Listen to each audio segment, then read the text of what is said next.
여러분, 충격적인 소식입니다. 2025년 12월 27일 동남아시아에서 믿기 어려운 일이 벌어졌습니다. 태국과 캄보디아가 20일간 벌인 전쟁이 갑자기 끝났는데요. 그런데 이 전쟁의 결말이 정말 이상했습니다. 캄보디아는 충분히 버틸 수 있었거든요. 중국 군함들이 캄보디아 항구에 버젓이 정박해 있었으니까요. 하지만 전쟁이 시작되자 놀라운 일이 일어났습니다. 중국 군함들이 단 한 번도 움직이지 않았던 겁니다. 왜 그랬을까요? 바다 한가운데 그들도 함부로 건드릴 수 없는 존재가 버티고 있었기 때문입니다. 미국 해군 대학 교수가 이렇게 말했습니다. 군함 한 척이 한 나라를 무너뜨렸습니다. 이건 21세기 해전의 새로운 역사입니다. 그 군함을 만든 나라는 바로 대한민국이었습니다. 오늘은 세계가 주목한 이 놀라운 이야기, 처음부터 끝까지 자세히 들려드리겠습니다. 시작에 앞서 좋아요와 구독 눌러주시면 한국의 더 많은 이야기를 소개하는 데에 큰 힘이 됩니다. 안녕하십니까? 저는 미국 해군대학교에서 30년간 해양 전략을 가르쳐온 윌리엄 체인버스입니다. 오늘 여러분께 들려드릴 이야기는 제 모든 이론을 뒤엎은 사건입니다. 2025년 동남아시아에서 일어난 일이었습니다. 그해 가을 캄보디아에서는 국제적인 범죄가 만연했습니다. 시아누쿠빌이라는 항구 도시에 거대한 건물들이 들어서 있었는데 겉으로는 호텔처럼 보였지만 실상은 달랐어요. 수천 명의 외국인 젊은이들이 그곳에 갇혀서 전화 사기를 강요당하고 있었습니다. 태국 청년들이 가장 많았습니다. 800명이 넘었다고 하더군요. 베트남, 말레이시아에서 온 피해자들도 있었습니다. 좋은 일자리가 있다는 거짓 광고에 속아 국경을 넘었다가 여권을 빼앗기고 감금당한 겁니다. 각국 정부는 이 문제를 알고 있었습니다. 하지만 5년 동안 제대로 된 조치가 없었어요. 캄보디아 당국이 묵인하고 있었고 강력한 범죄 조직이 배후에 있었기 때문입니다. 그런데 10월에 상황이 바뀌었습니다. 한국인들이 납치되는 사건이 터진 겁니다. 한국 정부의 대응 속도는 놀라웠어요. 하루도 안 되어서 특수팀을 파견했습니다. 경찰 정예 요원들이 직접 캄보디아로 날아갔습니다. 현지 조사는 신속했습니다. 일주일 만에 범죄 단지 5곳의 위치를 정확히 파악했어요. 그리고 11월 초 새벽 동시다발 작전을 펼쳤습니다. 결과는 충격적이었습니다. 단 하루 만에 한국인 47명을 구출했어요. 여기서 끝이 아니었습니다. 같은 건물에 갇혀있던 태국인 23명도 함께 구출한 겁니다. 저는 이 작전 기록을 나중에 입수해서 분석했습니다. 전문성이 대단했어요. 5곳을 정확히 동시에 급습해서 범죄 조직이 대응할 시간을 주지 않았습니다. 더 놀라운 건 부상자가 한 명도 없었다는 점입니다. 5년 동안 340명을 구출하는 데 그쳤던 태국과 비교하면 한국은 2달 만에 70명을 구출한 셈입니다. 게다가 자국민만이 아니라 타국 국민까지 구한 거였어요. 이 소식이 태국에 전해지자 엄청난 반향이 일었습니다. 방콕 거리에 사람들이 쏟아져 나왔습니다. 시위대의 요구는 분명했어요. 한국처럼 행동하라는 것이었습니다. 젊은이들이 든 피켓에는 한국 작전 사진이 붙어 있었습니다. 태국 국민들의 분노에는 이유가 있었습니다. 여전히 800명이 넘는 자국 청년들이 캄보디아에 갇혀 있었거든요. 방콕 외곽의 한 어머니는 2년째 아들 소식을 기다리고 있었습니다. 가끔 울면서 걸려오는 전화가 전부였다고 합니다. 그 어머니는 매일 당국을 찾아갔지만 돌아오는 대답은 한결같았습니다. 주권 문제 때문에 개입할 수 없다는 것이었어요. 그런데 한국은 그 주권 문제를 뚫고 들어가서 결과를 만들어냈습니다. 사실 태국 정치 상황도 불안정했습니다. 몇 달 전 총리가 캄보디아 지도자와 몰래 통화한 내용이 폭로되면서 큰 파문이 일었거든요. 자국 군부를 비판하는 내용이었다고 합니다. 결국 그 총리는 8월에 해임됐어요. 신임 총리가 취임했지만 12월 조기 총선을 앞두고 있었습니다. 국민 신뢰를 회복할 시간이 얼마 없었어요. 바로 그때 한국 작전 소식이 터진 겁니다. 태국 정부는 압박을 받았습니다. 거리의 목소리는 명확했어요. 말이 아니라 행동으로 보여달라는 것이었습니다. 한국이 2달 만에 해낸 것처럼요. 선택지가 없었습니다. 태국 정부는 결단을 내렸습니다. 캄보디아를 직접 압박하기로 한 겁니다. 문제는 방법이었습니다. 캄보디아 배후에는 중국이 있었거든요. 하지만 태국에게도 카드가 있었습니다. 6년 전 도입한 최신의 군함이었어요.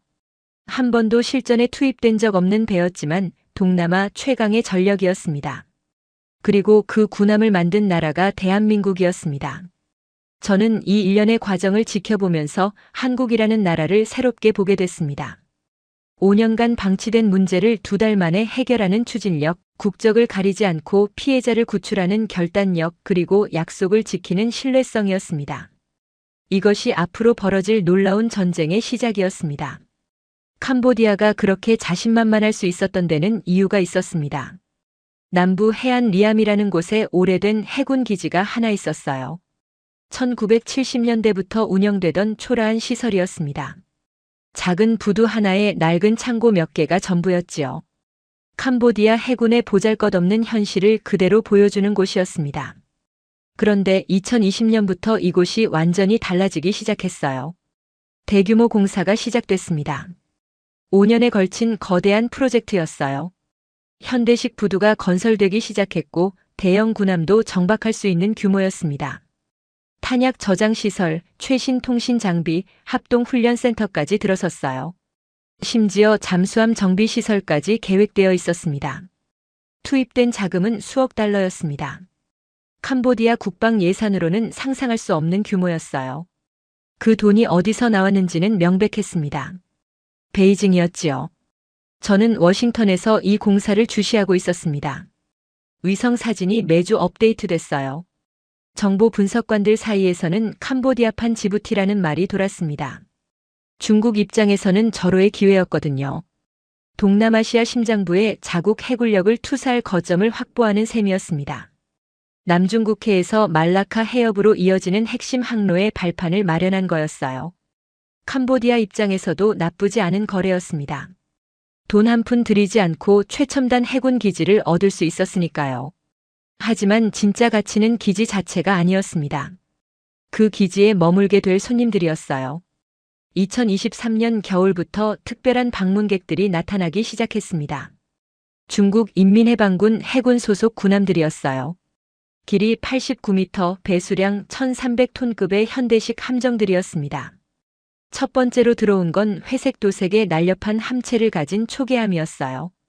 리암 기지 부두에 조용히 접안했습니다. 흥미로운 건 이후의 패턴이었습니다. 몇 달마다 함정이 교체됐어요. 하지만 중국 해군 군함이 리암 기지에서 완전히 사라진 적은 단 한 번도 없었습니다. 마치 교대 근무처럼 말이에요. 명목상으로는 훈련 목적의 우호 방문이었습니다. 양국 해군의 합동훈련, 인도주의적 구조작전 연습, 해상 순찰 협력 같은 그럴듯한 명분들이었어요. 하지만 현지 어부들의 말은 달랐습니다. 저 배들이 언제 훈련하는지 본 적이 없다는 거였어요. 맨날 부두에 정박만 해 있다고 했습니다. 국제해양법상으로는 아무 문제가 없었습니다. 주권 국가가 동맹국 군함을 자국 기지에 초청하는 건 완전히 합법적이었거든요. 하지만 모든 전문가들이 알고 있었습니다. 이건 훈련이 아니라 사실상의 주둔이었어요. 캄보디아 정부는 이 상황을 최고의 보험으로 여겼습니다. 태국 해군이 아무리 강해도 중국 군함이 떡하니 정박해 있는 기지를 함부로 건드릴 수는 없었습니다. 그건 곧 중국과의 직접 충돌을 의미했고 그런 위험을 감수할 동남아 국가는 없었어요. 리암 기지는 캄보디아에게 불침 항공모함 역할을 했습니다. 공격받을 걱정 없는 안전한 후방 기지였지요. 여기서 중국제 무기들이 하역되고 캄보디아군으로 배송됐습니다. 아이러니한 건 정작 캄보디아 해군 자체는 여전히 형편없었다는 겁니다. 고속정 몇 척과 낡은 순시정들이 전부였어요. 총 배수량을 다 합쳐도 1,500톤이 안 됐습니다. 제대로 된 전투함은 한 척도 없었지요. 가장 큰 함정이라고 해봐야 90m급 순시선이 고작이었습니다. 무장도 보잘것없었어요. 20mm 기관포 하나가 주무장이었거든요. 이런 배로는 제대로 된 전투가 불가능했습니다. 반면 태국 해군은 완전히 달랐습니다. 현대적인 호위함 여러 척을 보유하고 있었어요. 특히 2019년에 도입한 함정은 동남아시아 최강급 전투함이었습니다. 하지만 그 모든 화력이 무용지물이었어요. 중국이라는 거대한 그림자 때문이었습니다. 태국이 리암 기지를 공격하는 순간 중국 군함들도 함께 공격받을 수밖에 없었거든요. 저는 워싱턴에서 이 상황을 지켜보면서 21세기 해양 전략의 새로운 패러다임을 깨달았습니다. 직접적인 군사력보다 정치적 후원이 더 중요해질 수 있다는 것이었어요. 약한 나라가 강한 나라의 그림자 뒤에 숨어서 훨씬 강한 적과 맞설 수 있다는 걸 확인한 거였습니다. 캄보디아 국방 당국자가 기자들에게 한 말이 인상적이었습니다. 우리는 혼자 싸우지 않는다고 했어요. 강력한 동반자가 함께하고 있다는 거였습니다. 우리의 바다를 지켜줄 든든한 친구들이 있다고 했지요. 누구를 가리키는 말인지는 뻔했습니다. 리암 기지에 정박해 있는 중국 군함들 말이에요. 태국은 완전히 손발이 묶인 상태였습니다. 압도적인 해군 우위를 가지고도 바다에서 제대로 움직일 수 없었어요. 육지에서는 우세했지만 정작 중요한 해상 봉쇄는 엄두도 못 내고 있었습니다. 이런 교착 상태가 영원히 지속될 것만 같았어요. 중국의 보호 아래 캄보디아는 계속 버틸 수 있을 것 같았고 태국은 결정타를 날릴 수 없을 것 같았습니다. 그런데 아무도 예상치 못한 변수가 있었습니다. 전혀 상관없어 보이는 제3의 요소가 이 미묘한 균형을 송두리째 흔들어 놓으려 하고 있었어요. 태국에게도 카드가 있었습니다. 6년간 한 번도 실전에 나서지 않았던 무기, 하지만 동남아시아 전체를 통틀어 가장 강력한 무기였지요. 그 이름은 푸미폰 아둔데트였습니다. 이 이름을 이해하려면 먼저 태국이란 나라를 알아야 합니다. 태국에서 국왕은 단순한 군주가 아니에요. 그들에게 국왕은 신에 가까운 존재입니다. 영화관에서도 영화 시작 전 국왕 찬가가 나오면 모든 관객이 일어나 경의를 표하지요. 푸미폰 국왕은 1946년부터 2016년까지 70년간 나라를 다스린 위대한 군주였습니다. 태국인들이 가장 존경하는 인물이었어요. 푸미폰은 땅의 힘을, 아둔데트는 비교할 수 없는 힘을 뜻합니다. 2013년 태국은 역사상 최대 규모의 군함 도입을 결정했습니다. 여러 나라가 경쟁에 뛰어들었어요. 스페인, 이탈리아, 중국까지 제안서를 냈습니다. 하지만 승자는 한국이었습니다. 3억 5천만 달러, 태국 역사상 전례 없는 금액이었어요. 한국 대우조선해양 옥포 조선소에서 건조된 이 군함은 한국 해군의 호위함을 기반으로 개발됐습니다. 길이 124m, 폭 14m, 만재 배수량 3,700톤이었어요. 최고 속도는 30노트였습니다. 축구장보다 조금 긴 크기의 군함이었지만 그 안에 실린 무기들은 정말 대단했습니다. 하늘에서 날아오는 적기나 미사일을 막는 함대공 미사일이 32발이나 탑재되어 있었어요. 한 번에 8발씩 발사할 수 있는 수직 발사관이 있었습니다. 50km 떨어진 목표물을 음속에 4배 빠르기로 날아가 맞출 수 있는 미사일이었지요. 바다 위적 군함을 공격하는 하푼 대함 미사일도 8발 준비되어 있었습니다. 이 미사일은 미국에서 만든 것으로 세계에서 가장 유명한 대함 미사일이에요. 한 발로도 구축 함급 군함을 침몰시킬 수 있는 위력이었습니다. 바닷속 잠수함을 잡는 대잠 로켓도 있었어요. 22km 떨어진 잠수함까지 공격할 수 있었습니다. 그런데 가장 중요한 건 레이더였습니다. 350km까지 볼 수 있는 최첨단 레이더가 장착됐어요. 서울에서 대전까지의 거리를 한눈에 감시할 수 있는 능력이었습니다. 태국 해군이 역사상 처음으로 가지게 된 진정한 전략적 감시 능력이었지요. 이 모든 첨단 장비들이 한국 기술로 완벽하게 통합되어 있었습니다. 2019년 1월 이 군함이 사타입 해군 기지에 입항했을 때 태국 해군은 축제 분위기였어요. 그 배에는 특별한 이름이 붙어 있었습니다. 푸미폰 아둔데트. 절대 침몰할 수 없는 이름이었습니다. 태국을 하나로 묶는 이름, 그들의 영원한 국왕이자 신의 이름이었어요. 태국 해군 제독이 기자들 앞에서 했던 말이 기억납니다. 우리는 이제 진짜 해군이 되었다고 했어요. 이 함정과 함께라면 그 어떤 적도 두렵지 않다고 했습니다. 하지만 이 군함에는 한 가지 아이러니가 있었습니다. 6년간 단 한 번도 실전에 나선 적이 없었다는 겁니다. 취역 후 순찰, 훈련, 친선 방문 같은 평화로운 임무만 수행했지요. 동남아시아 최강의 전투 시스템이 창고에 모셔진 보물처럼 조용히 정박해 있었어요. 그해 겨울까지는 말입니다. 12월 어느 새벽 사타입 해군 기지의 어둠 속에서 저음의 엔진 소리가 울려 퍼졌습니다.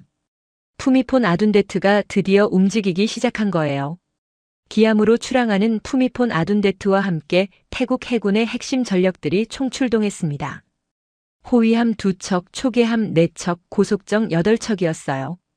태국 해군 제1기동함대의 모든 화력이 바다로 나갔습니다. 이런 대규모 출동은 태국 해군 역사상 처음이었습니다. 평시에도 이 정도 전력을 한 번에 투입하는 경우는 없었거든요. 하지만 이번은 달랐어요. 국민들의 눈이 쏠려 있었고 정부는 결과를 보여줘야 했습니다. 함대는 타이만으로 향했습니다. 임무는 명확했어요. 해상 봉쇄 및 공급로 차단 작전이었습니다. 타이만에서 캄보디아로 향하는 모든 선박을 감시하고 차단하라는 명령이었지요. 푸미폰 아둔데트는 타이만 중앙해역, 정확히는 북위 11도 30분, 동경 103도 지점에 자리를 잡았습니다. 전략적으로 완벽한 위치였어요. 여기서 캄보디아 전체 해안선을 감시할 수 있었거든요. 레이더가 가동됐습니다. 탐지거리 350km였어요. 한 척의 군함이 캄보디아 전체 해안선을 실시간으로 감시할 수 있게 된 겁니다. 레이더 화면에는 수십 개의 점들이 나타났습니다. 어선, 화물선, 유조선들이었지요. 캄보디아의 어떤 선박도 푸미폰 아둔데트의 눈을 피할 수 없었습니다. 며칠 뒤 첫 번째 차단 작전이 시작됐어요. 중국 국적의 화물선 한 척이 시아누쿠빌로 향하고 있었습니다. 푸미폰 아둔데트에서 고속정 2척이 출동했어요. 정선하고 검색에 응하라는 신호를 보냈습니다. 화물선은 순순히 응했어요. 검색 결과 군수물자는 없었지만 선장에게 경고했습니다. 앞으로 이 해역은 봉쇄구역이다. 캄보디아 행 화물선은 회항하라고 말이에요. 그 무렵 캄보디아군이 태국 국경 도시 근처를 포격했습니다. 푸미폰 아둔데트의 진짜 위력이 드러난 순간이었습니다. 함정에 76mm 주포가 화염을 뿜었어요. 분당 120발의 연사 능력을 가진 이 주포는 25km 떨어진 캄보디아 해안포 진지를 정밀 타격했습니다. 목표물을 정확히 명중시켰어요. 이 함정의 주포가 실전에서 적의 지상 목표물을 타격한 역사적인 첫 번째 순간이었습니다. 태국 해군이 6년간 기다려온 순간이기도 했지요. 한국이 만든 군함이 드디어 그 진가를 발휘하기 시작한 겁니다. 그런데 이상한 일이 벌어졌습니다. 중국 국적 화물선이 강제로 회항당했는데 불과 30km 떨어진 리암 기지의 중국 군함들은 어디 있었을까요? 답은 간단했습니다. 그들은 기지에 그대로 머물러 있었어요. 저는 이 상황을 보면서 예상 밖이라고 생각했습니다. 자국 상선이 외국 해군에 의해 강제 회항당했는데 바로 근처에 있는 자국 군함이 아무런 반응을 보이지 않다니요. 이건 단순한 군사적 계산을 넘어선 문제였습니다. 그해 겨울 국제 정세가 완전히 바뀌어 있었던 겁니다. 한국의 스캠 단지 구출 작전 이후 캄보디아는 국제사회에서 완전히 고립되어 있었습니다. 유엔에서는 캄보디아 인신매매 문제를 다룬 긴급회의가 열렸어요. 유럽연합은 경제 제재를 검토하고 있었고 미국도 압박에 나섰습니다. 범죄 조직의 가상화폐를 압류하며 경고하기 시작했지요. 캄보디아의 전통적인 우방국인 중국과 일본만이 조용히 있을 뿐이었어요. 이런 상황에서 중국이 나서서 캄보디아를 적극 지원한다면 중국 자신도 국제사회의 지탄을 받게 될 상황이었습니다. 특히 미국과의 관계에서 불필요한 마찰을 일으킬 이유가 없었어요. 더 중요한 건 군사적 현실이었습니다. 중국이 리암 기지에 배치한 함정들은 배수량 1300톤급 소형 함정 몇 척이었어요. 반면 푸미폰 아둔데트는 3700톤급이었습니다. 레이더 탐지거리는 350km, 하푼 대함 미사일 사거리는 124km였어요. 중국 함정들이 푸미폰 아둔데트를 공격하려면 최소 100km 이내로 접근해야 했는데 그 전에 이미 탐지되고 격침당할 상황이었습니다. 숫자로만 보면 몇 척대 한 척이었지요. 하지만 현대 해전에서 질은 양을 압도합니다. 한국이 만든 한 척의 군함이 중국 해군의 개입을 무력화시킨 셈이었어요. 푸미폰 아둔데트는 마치 모든 걸 내려다보는 거인 같았습니다. 태국의 작은 함정들을 뒤에서 보호하면서 캄보디아가 감히 바다에서 반격할 엄두도 내지 못하게 만드는 절대적 존재였어요. 캄보디아가 믿었던 히든 카드, 중국이라는 거대한 방패가 있었습니다. 그 방패는 실제로 들어올려지지 않았어요. 그림자는 그림자일 뿐이었습니다. 그리고 진짜 공포는 이제 막 시작되려 하고 있었습니다. 거대한 군함이 해안을 봉쇄하자 캄보디아에서는 즉각적인 반응이 나타났습니다. 많은 분들이 캄보디아를 내륙 국가로 착각하시는데 실제로는 440km의 해안선을 가진 나라입니다. 하지만 문제는 실질적인 상업 항구가 시아누쿠빌 단 하나뿐이라는 거였어요. 캄보디아 경제의 모든 숨통이 이 작은 항구에 달려 있었습니다. 가장 치명적인 건 연료 문제였습니다. 캄보디아에는 단 하나의 정유시설도 없었거든요. 국가 전체가 사용하는 모든 석유 제품을 100% 수입에 의존하고 있었습니다. 휘발유, 경유, 항공유, 심지어 난방용 등유까지 모든 게 시아누쿠빌 항구를 통해서만 들어올 수 있었어요. 산업용 기계류도 마찬가지였습니다. 공장 가동에 필수적인 부품들, 발전소 운영에 필요한 설비들이 모두 이 항구를 거쳤어요. 캄보디아의 제조업은 수입 부품 없이는 단 하루도 버틸 수 없는 구조였습니다. 더 심각한 건 군수물자였어요. 중국에서 오는 무기와 탄약이 모두 시아누쿠빌 항구를 거쳤습니다. 최신형 미사일 시스템도 자폭 드론도 다연장 로켓 포용 탄약도 모두 이곳을 통해서만 들어올 수 있었거든요. 태국 해군이 시아누쿠빌 앞바다에 완벽한 봉쇄선을 형성한 순간 캄보디아라는 국가 전체의 시계가 멈추기 시작했습니다. 며칠 뒤 아침 첫 번째 신호가 나타났어요. 시아누쿠빌로 향하던 화물선들이 일제히 항로를 변경하기 시작한 겁니다. 타이만에 접근하는 것 자체가 위험해졌거든요. 국제 해운업계는 즉각 반응했습니다. 캄보디아 행 화물에 대한 선박 보험료가 하루 만에 500% 급등했어요. 전쟁 위험 할증료가 적용된 거였습니다. 어떤 선사도 그런 위험을 감수하려 하지 않았지요. 그 다음 날 캄보디아 정부가 긴급 성명을 발표했습니다. 태국의 불법적인 해상 봉쇄는 국제법 위반이라고 했어요. 즉각 철회하라고 요구했습니다. 총리는 국제사회의 개입을 호소했지요.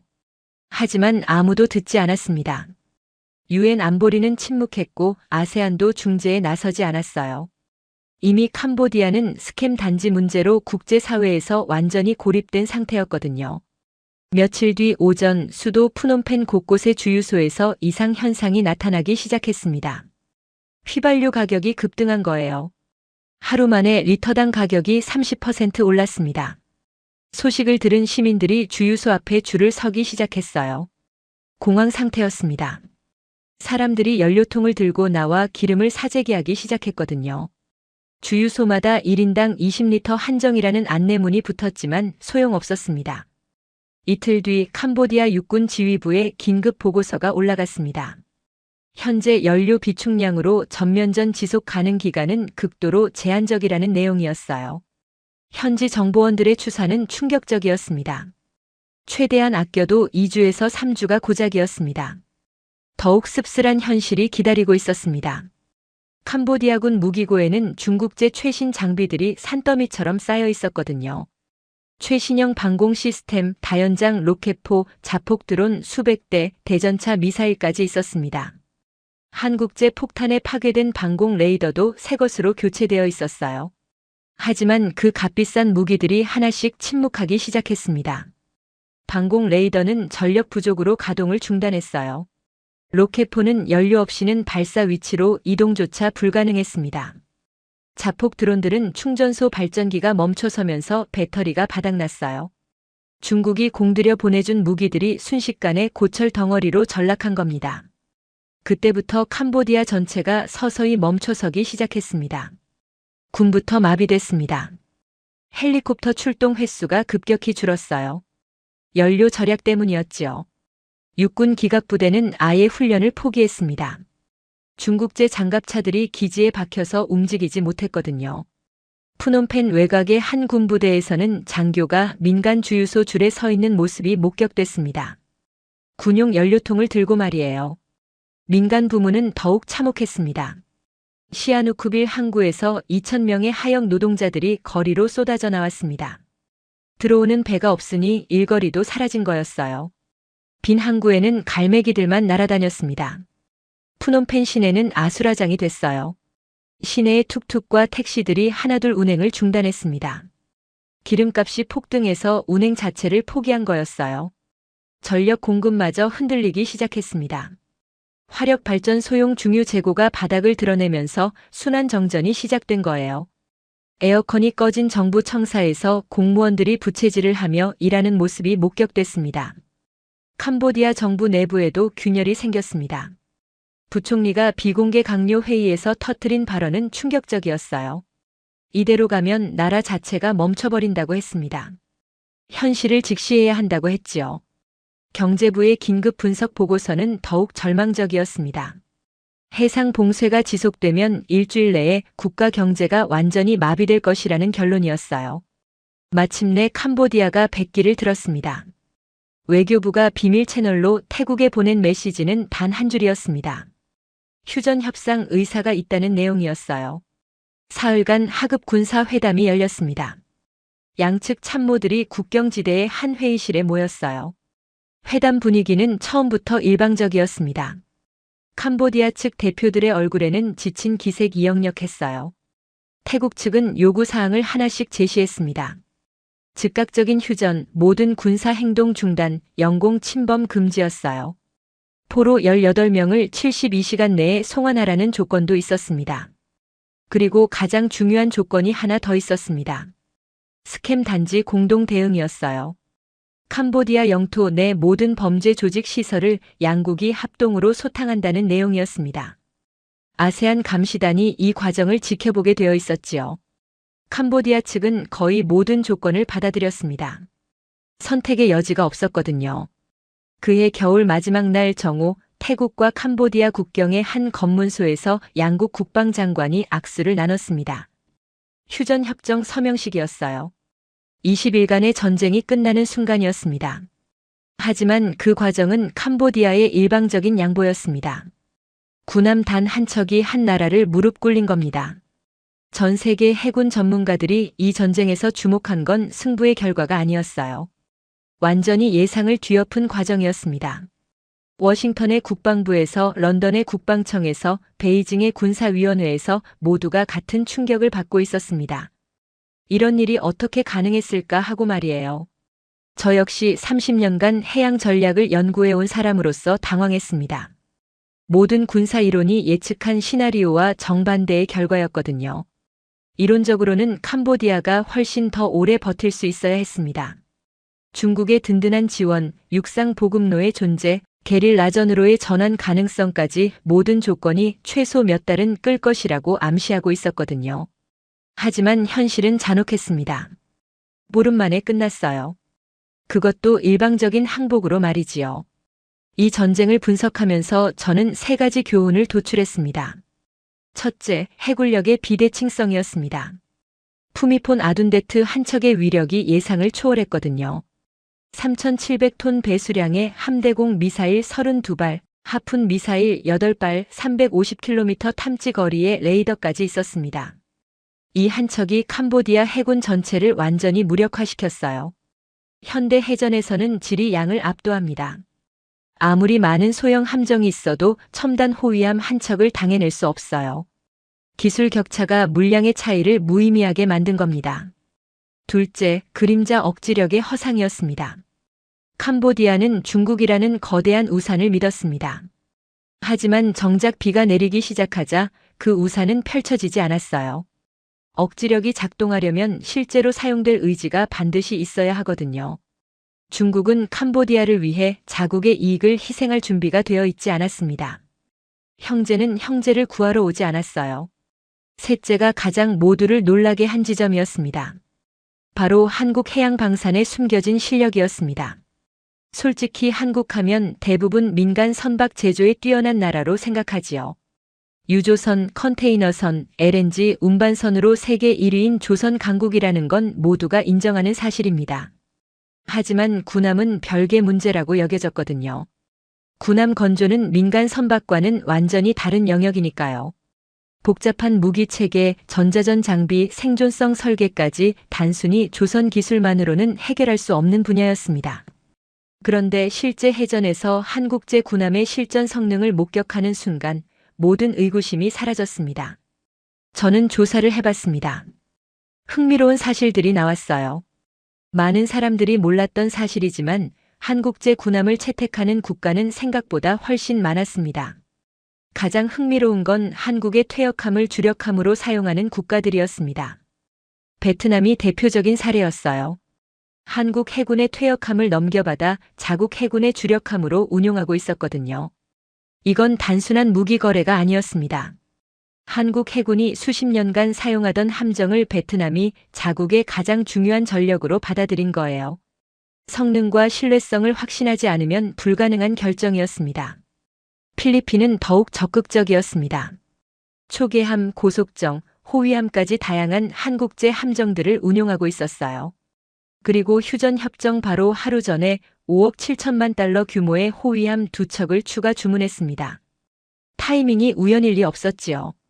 더 놀라운 건 전혀 관계없어 보이는 국가들도 한국 군함을 선택하고 있었다는 사실이었습니다. 방글라데시는 한국에서 호위함을 도입했어요. 남아시아 국가가 한국 군함 기술을 신뢰한 거였습니다.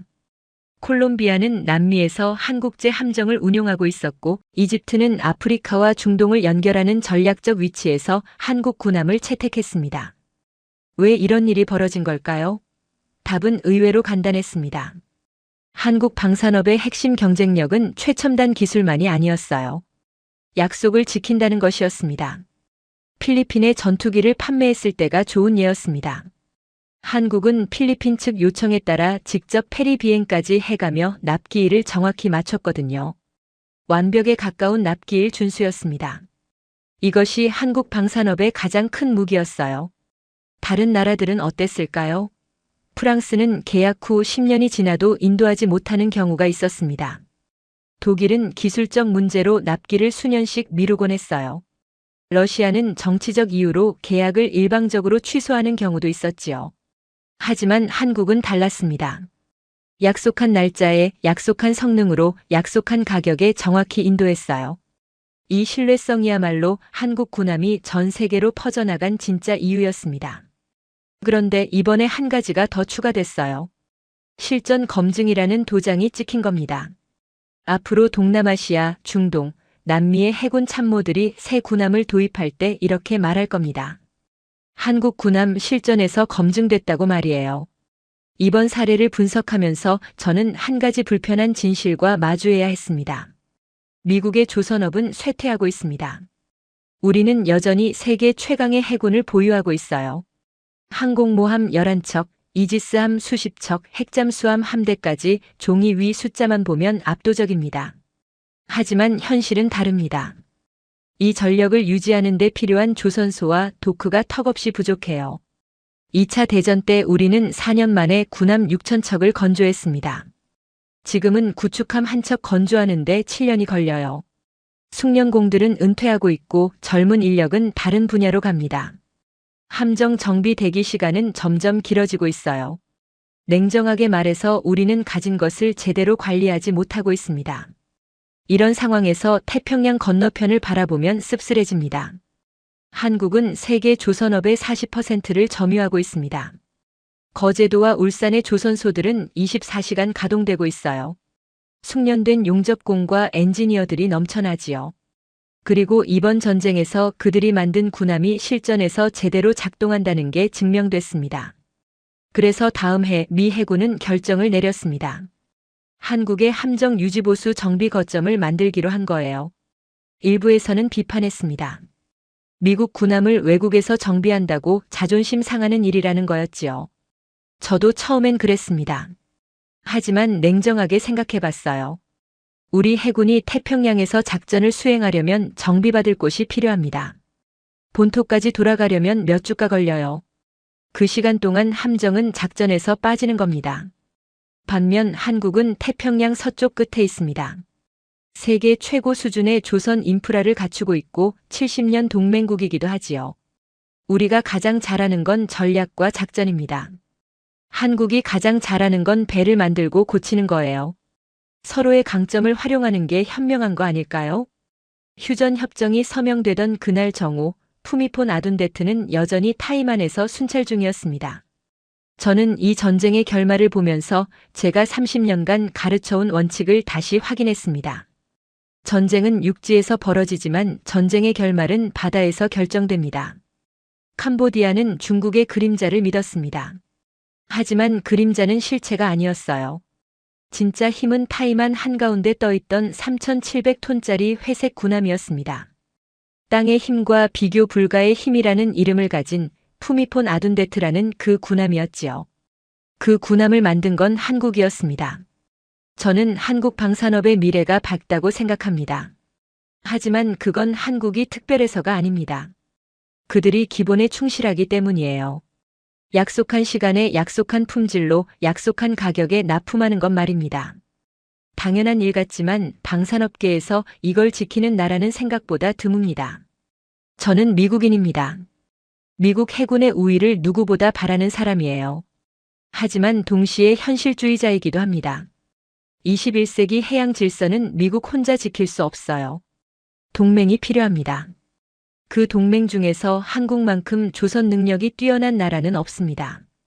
우리가 설계하고 한국이 건조하고 함께 운용한다면 나쁘지 않은 분업이지요. 평소 제가 학생들에게 자주 하는 말이 있습니다. 전쟁의 결말은 바다에서 결정됩니다. 그리고 바다의 결말은 조선소에서 결정된다고 말이에요. 한국은 이걸 알고 있었습니다. 그의 겨울 타이만은 그 증거였어요.